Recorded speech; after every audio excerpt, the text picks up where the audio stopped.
आज महिला दिन आहे आणि महिला दिनानिमित्त मीच माझी कहाणी घेऊन आलेले आहे. फर्स्ट ऑफ ऑल, जेव्हा 2 वर्ष मी पत्रकारिता क्षेत्रात काम करत होते, voice over, script writing, editing आणि ग्राउंड रिपोर्टर, अशा बऱ्याच भूमिका वेगवेगळ्या छोट्या ग्राउंड लेवलच्या चॅनलवरती मी जेव्हा काम करत होते, त्यानंतर 2 वर्षानंतर मला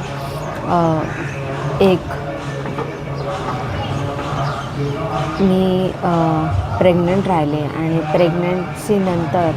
प्रेग्नन्सीपर्यंतचे 9 महिने 9 दिवस असे कंप्लीट तोपर्यंत मी काम करत होते. जेव्हा मला एक लहान छान गोंडस अशी मुलगी झाली आणि त्यानंतर मला घरातल्या जबाबदाऱ्या आणि लहान मुलीचं प्रेग्नन्सी, न्यू मॉम होते, नवीन आई पण असल्यामुळे सांगणारं सासू सासरे घरात नाहीत आणि सांगणारं पण कोणीच नाही की काय केलं पाहिजे काय नाही.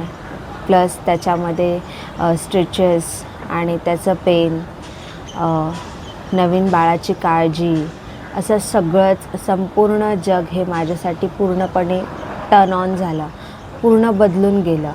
आणि असं म्हणतात की आईचा हा जन्म हा नवीन जन्म असतो आणि खरंच हा माझा आई झाल्यानंतरचा हा सेकंड जन्म मी असं म्हणेन. आणि त्यानंतर संपूर्ण सगळ्याच गोष्टी बदलल्या आणि 3 महिने गेले, त्याच्यात माझी रिकव्हरी पण होत होती आणि रिकव्हरीत खूप म्हणजे आणि नवीन मॉम आणि सगळ्याच गोष्टी असल्यामुळे मला कळत नव्हतं की मी काय करू काय नाही. मम्मी होती पण 1 मंथ होती, पण त्यानंतर सगळंच स्वतःवरती पडलं आणि कुठेतरी मी स्वतःला हरवायला लागले आणि मला कळत नव्हतं की आता माझ्या करिअरची सुरुवात मी कुठून करायची आणि पुढे नेमकं काय करायचं. कारण आमच्या जॉबमध्ये असं असतं की शिफ्ट असतात. आता आफ्टरनून शिफ्ट असेल 3 ते 12, तर 12 नंतर किंवा 11 नंतर मी घरी येणार. त्यानंतर कुठे फील्डवरती काम असेल किंवा कुठे प्रोग्राम्स असतील, प्रेस कॉन्फरन्स, बाईट्स, असे विविध म्हणजे बरेच कामं असतात. नंतर मी घरी येणार आणि मग माझ्या मुलीचं काय, हा पण प्रश्न माझ्या उद्भवलेला आणि घरच्या जबाबदाऱ्या, अशा असंख्य प्रश्न होते. आणि आता मी कुठून सुरुवात करायची आणि माझ्या करिअरचं नेमकं काय, असं सतत प्रश्न मला सारखे पडत होते. बाळाला फीड करताना, तिला भरवताना, घरातली कामं करताना, घरातल्या जबाबदाऱ्या पार पाडताना आणि एखादी केअरटेकर किंवा ठेवली तरी पण ती कितपत तेवढं केअर करणार का, की काय, अशा पण सगळ्या भयंकर प्रश्न होते. आणि त्यातल्या त्यात मला माझंच एक स्वतःचं प्रतिबिंब दिसलं की काय प्रगती, तुझ्या करिअरचं काय, तुझ्यामध्ये भरपूर पोटेन्शियल आहे, ॲम्बिशन्स आहेत, ड्रीमर आहे, भरपूर टॅलेंट आहे, तू खूप काही करू शकतेस. पण माझी लाईफ पूर्णपणे ही स्टक झालेली घरातल्या जबाबदाऱ्या, काम आणि ह्या सगळ्या गोष्टीमधून. आणि लहान बाळाला पाळण्या घरात किंवा कोणा आयाकडे पण देऊन मला सेफ वाटत नव्हतं. इवन माझ्या मिस्टरांनासुद्धा ते सेफ वाटत नव्हतं. आणि मिस्टरांनी पण मला स्ट्रिक्टली सांगितलं की तुला आता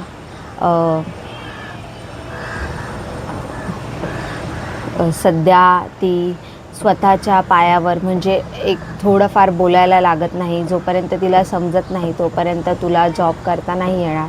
आणि त्याचं पण म्हणणं बरोबर वाटलं, मला पटलं.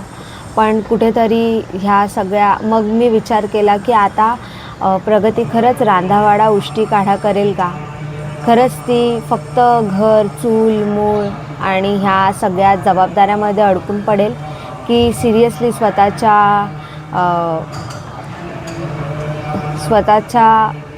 जे तिच्यामध्ये टॅलेंट आहे, जे पोटेन्शियल आहे, खरंच त्याला योग्य गती देईल. पण असं म्हणत म्हणत मी माझ्या डोक्यात एक पटकन लिटरली मी 2 ते 3 महिने लिटरली मी तसंच डिप्रेशन लाईक आपण म्हणू शकतो त्याला, डिप्रेशनमध्ये गेलेली. आणि मला काही नवीन वाटत नव्हतं. आणि मी अशी क्रिएटिव्ह माइंडची मुलगी आहे, की मला क्रिएटिव्ह गोष्टी करायला ह्या खूप आवडतात. आणि मग सडनली माझ्या डोक्यात एक आयडिया आली, जर आपण छान बोलू शकतो, बेसिक थोडंफार एडिटिंग आणि थोड्या ज्या गोष्टी जमतात त्यातून जर आपण यूट्यूबसारख्या प्लॅटफॉर्मवरती जर काही करू शकलो तर का नाही, असा मी हे केला. आणि तेव्हा माझे मिस्टर पण माझ्या अगेन्स्ट होते, की नाही यूट्यूब वगैरे ह्या गोष्टी करायच्या नाही. आणि माझं असं होतं की नाही, आपल्याला जे वाटतं ते केलंच पाहिजे. कारण एवढं मी टॅलेंट आणि स्किल आहे आपल्याकडे, मी का ते वेस्ट घालवू? आणि सो मी माझा फर्स्ट जो व्हिडिओ आहे, मी कोणाला सांगितलंच नव्हतं गाईज की मी यूट्यूब चॅनल चालू केलं, आणि कोणालाच माहिती नव्हतं.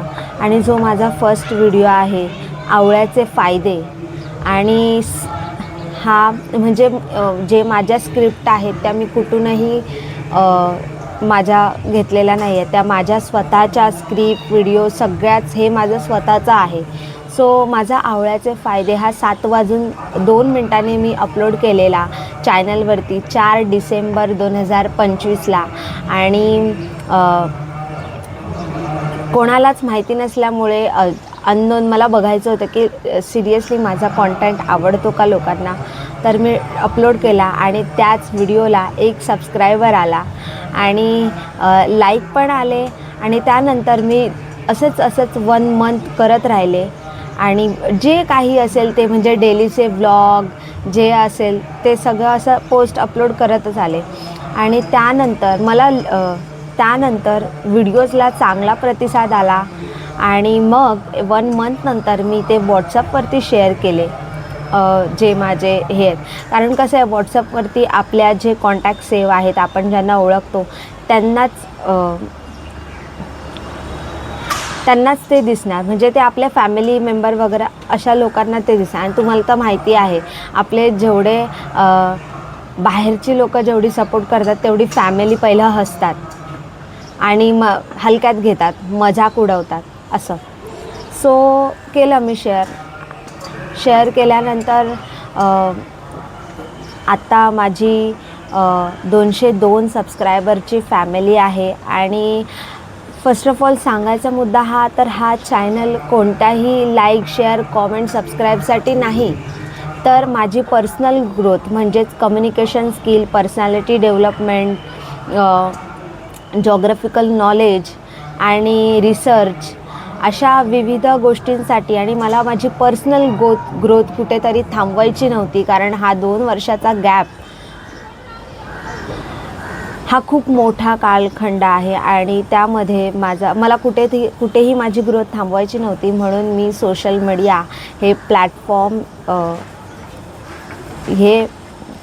या प्लॅटफॉर्ममध्ये कॉन्टेंट टाकायला लागले.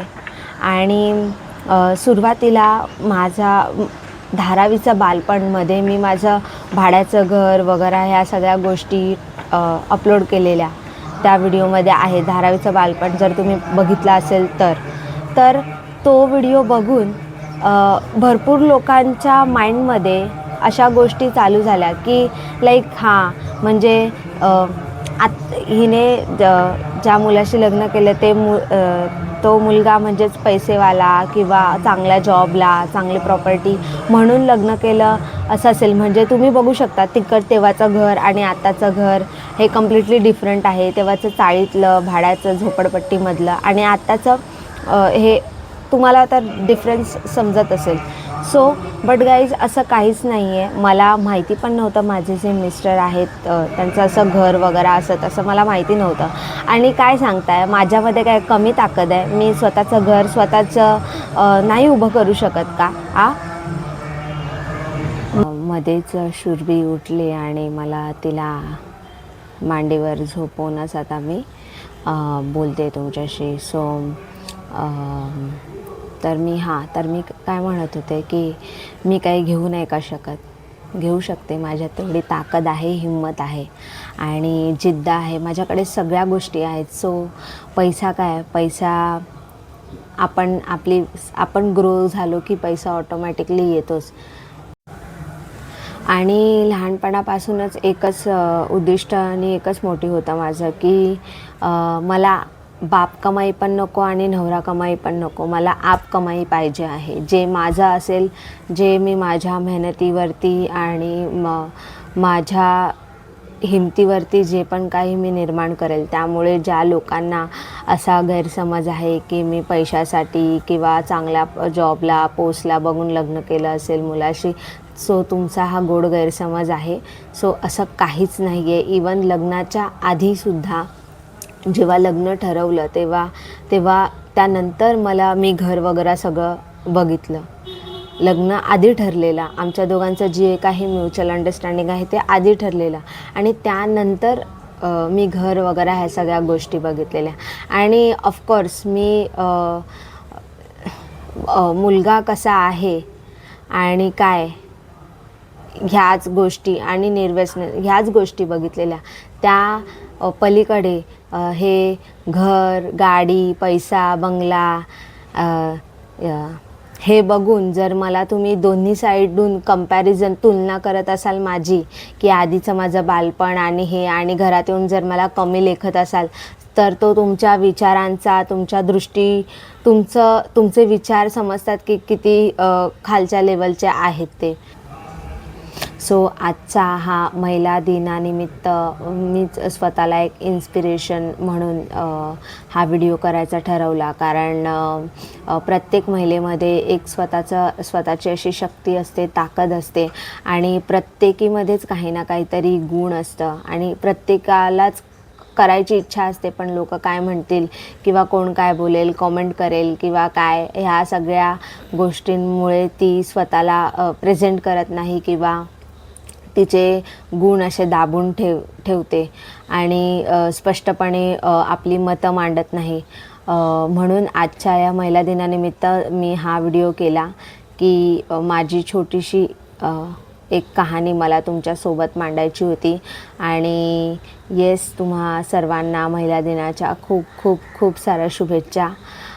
एक नारी सब पे भारी.